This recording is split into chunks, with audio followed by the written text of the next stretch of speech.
So here's the truth that nobody's flashy enough to say out loud. The USDA just announced, wow, that they won't use their $5 billion contingency fund to keep food stamp benefits flowing in November. Because of Trump's federal government shutdown, Congress hasn't funded SNAP fully. The memo from the USDA states the contingency fund is only for true emergencies, hurricanes, floods, and not for regular monthly benefits when appropriation is missing. Excuse me, what? States trying to cover the shortfall themselves will not be reimbursed, per the memo. And yes, this comes at a time where federal workers are furloughed. Food banks are already stretched to their limits, and the shutdown drags on when the program that feeds 1 in 8 Americans is threatened because the government pauses. That is so much more than just lousy governance. That is weaponizing hunger. And the people hit the hardest: seniors, veterans, families with children. You know, people who assumed that the safety net meant that you won't be harmless or starving while the politicians scrabble. And now that net is being pulled on purpose, by design. This shows you that rights aren't just about voting, protest, or speech. They're about survival. And survival is a right too.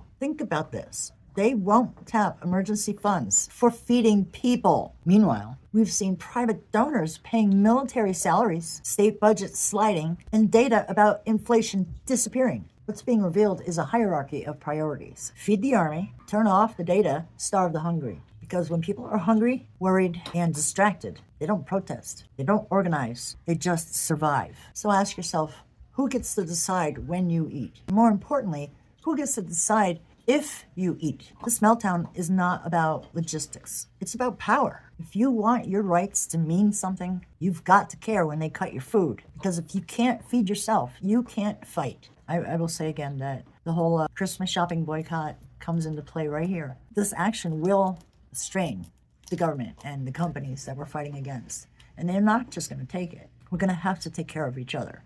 Right now, people who use SNAP need help. We can help each other through this time that everybody's furloughed and food stamps are being pulled. Food banks are already at their limits. So if you guys can, if you have something extra, clean out your cabinets, nothing expired, start filling up the food banks.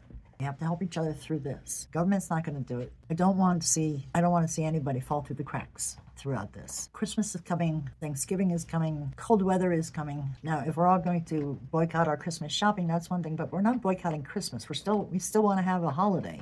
We're not going to fund our oppressors anymore to do it. So we have to help each other out. So this is also rebellion by helping out the people he's trying to hurt. We don't have to let that happen. Take care, everybody. Watch out for your neighbors. Watch out for yourselves. Hang in there, because there's more coming.